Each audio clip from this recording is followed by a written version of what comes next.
learned two things in detective school.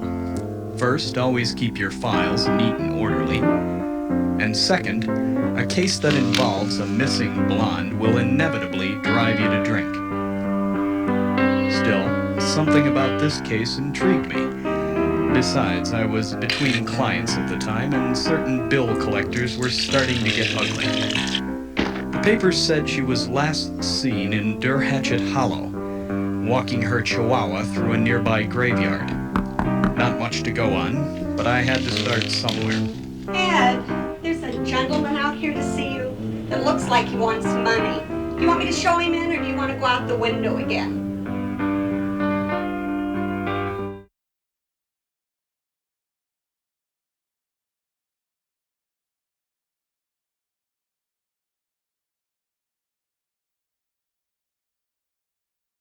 He wanted money, all right, Thank you, Mr. but it was Spectre. for a good cause. All proceeds go to the orphanage and are, of course, tax deductible. I don't mean to pry, but your secretary mentioned that you might be driving out to Derhatchet Hollow tonight. It's a very evil place. I want you to have this. It may save your life. It's a vial of holy water. $12. Tax deductible?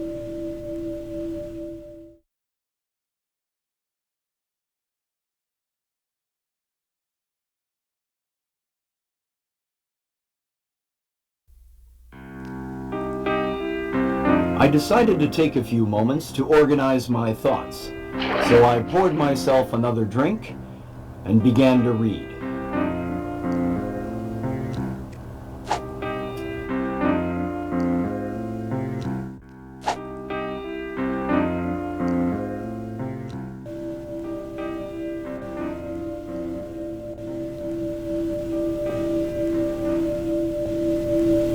I passed out sometime around midnight. As I slowly regained consciousness, I was touched by my secretary's concern. Ed, are you all right? Poor kid was crazy about me. Don't you think you ought to start looking for that girl? I mean, I'd like to get paid this week too, you know.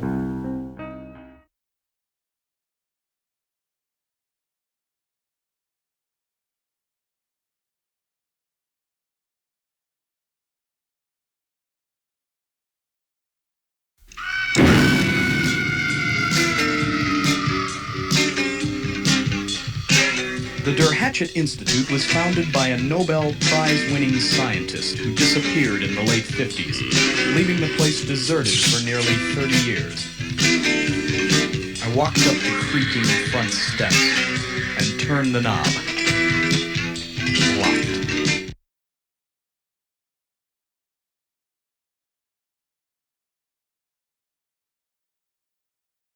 Naturally, there was a key that fit the front door under the mat.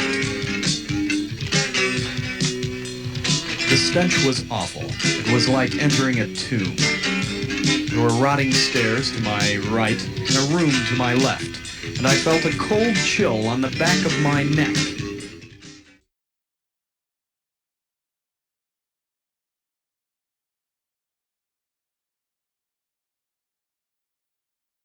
As I ascended the rotting staircase, I began to feel as if I were being followed.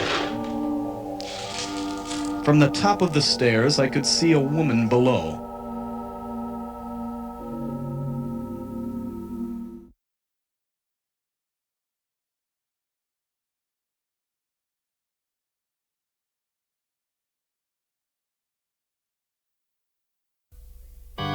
My fear faded as I fled. I felt fine till I fell. So I flipped over and found I'd been followed by a fanged femme fatale with a fried finger.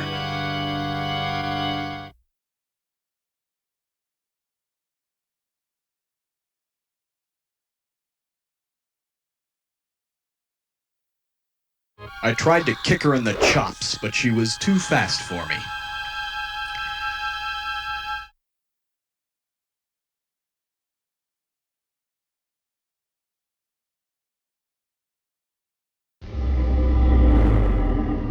I I don't know how long I was out, but someone or something had dragged me to a cellar below Der Hatchet Manor.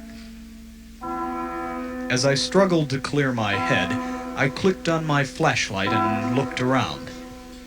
Any fool could see that the place had more than its share of dingbats, and I was no exception.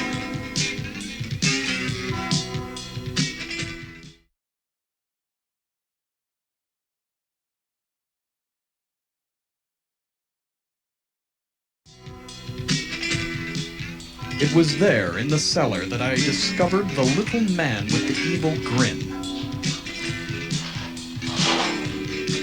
I've informed the Count of your arrival.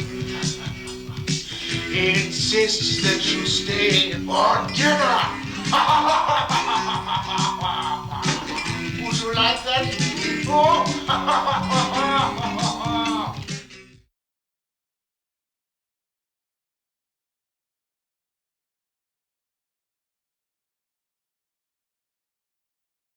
Before I could move, he brought his shovel into my face.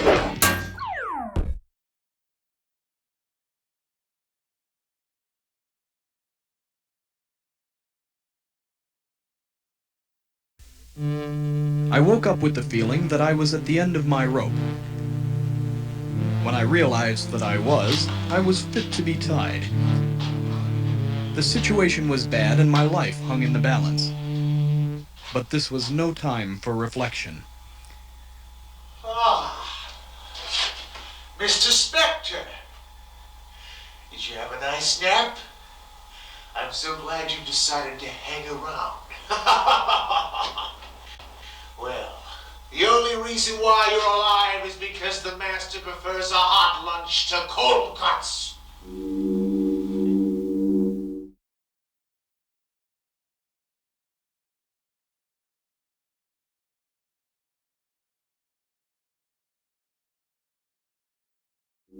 I was trying to think of a diversion when I lost my footing.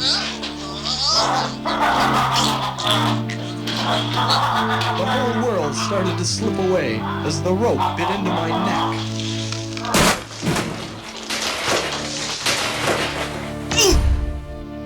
When I got up, I saw that the pipe had made quite an impression on Laughing Boy.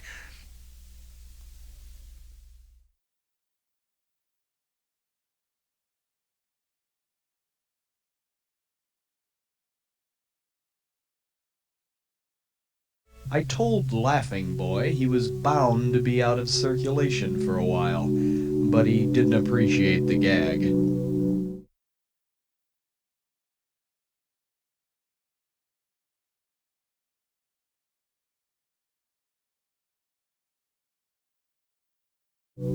The next room contained an old writing desk under the Der Hatchet family crest. On the desk were many items of interest.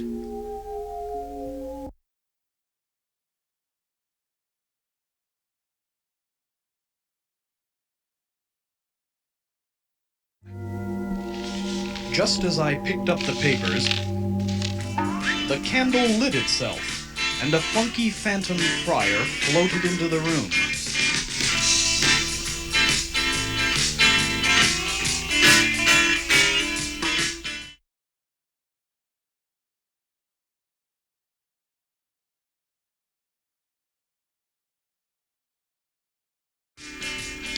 As the parchment went up in smoke, likewise did the phantom.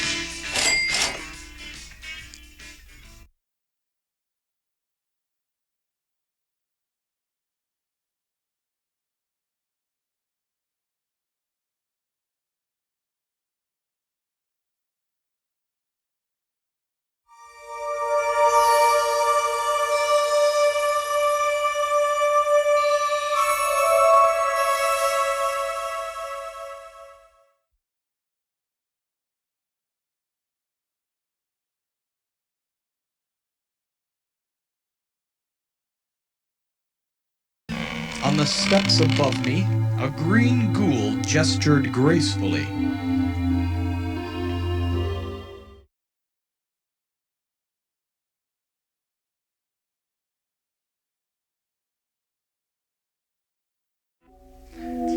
I approached the zombie reluctantly, and asked him who his tailor was. His response was to push me backwards into a rickety old freight elevator. What floor, please?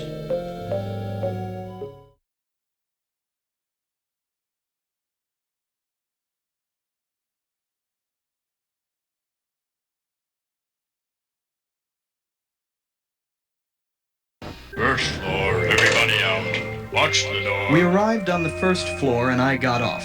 I could hear faint piano music coming from somewhere.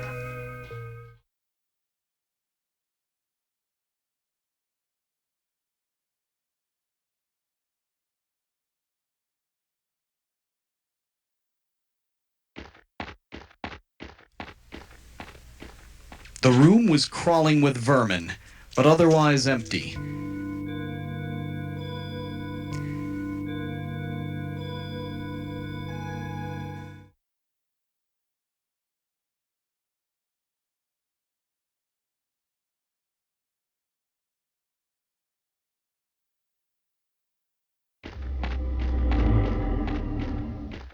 The next room I came to had nothing in it. There was an old freezer on one side and a wall full of potions on the other.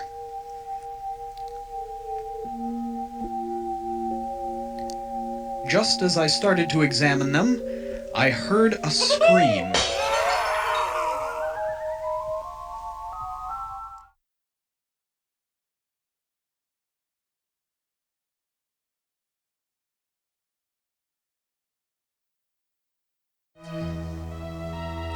Ignoring the fumes, I opened the freezer, only to find another prisoner of this horrible place.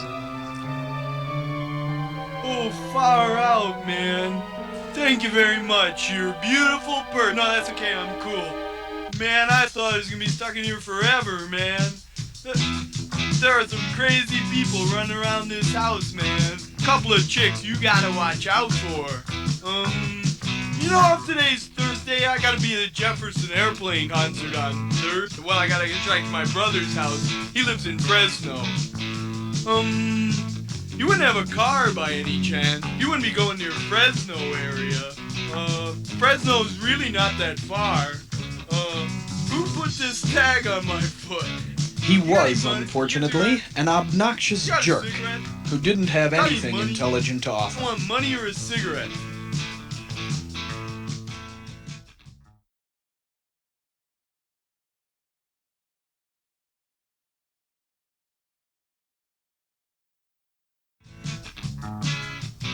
What are you, crazy?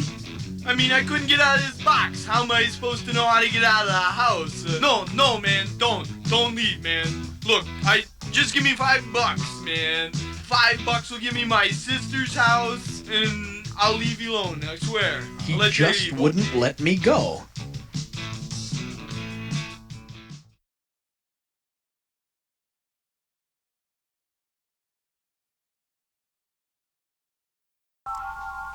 Hey, man, you don't want to be messing with those chemicals, man. They're bad for your karma. I read the labels. Extra strength potion, instant steak pill, anti-grav tablets.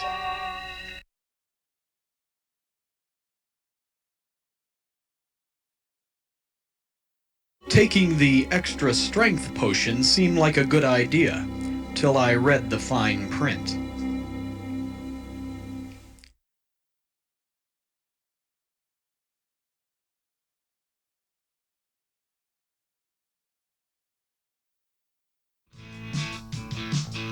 Hey, man, I don't mean to be rude, you know, but, there's something in here that smells almost worse than I do, you know?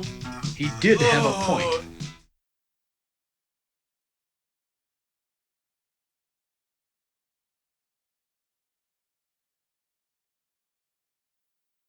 Hey, man, whatever it is you're smoking in here is really starting to do a number on me. At this point, the fumes made it impossible to breathe, and I blacked out.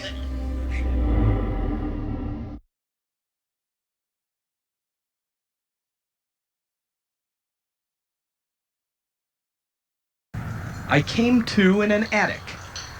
Someone or something was sitting across the attic from me.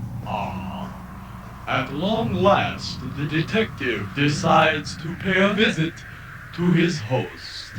Have you enjoyed our hospitality so far? It was difficult not to listen. His voice had a strong hypnotic effect.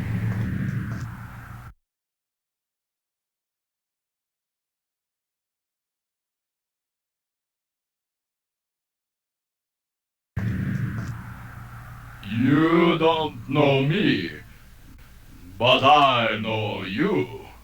Each time you lapse in consciousness, I get to know you a little better. Come, sit. Drink with me. It's something I picked out close to your heart. That was my blood he was sucking on.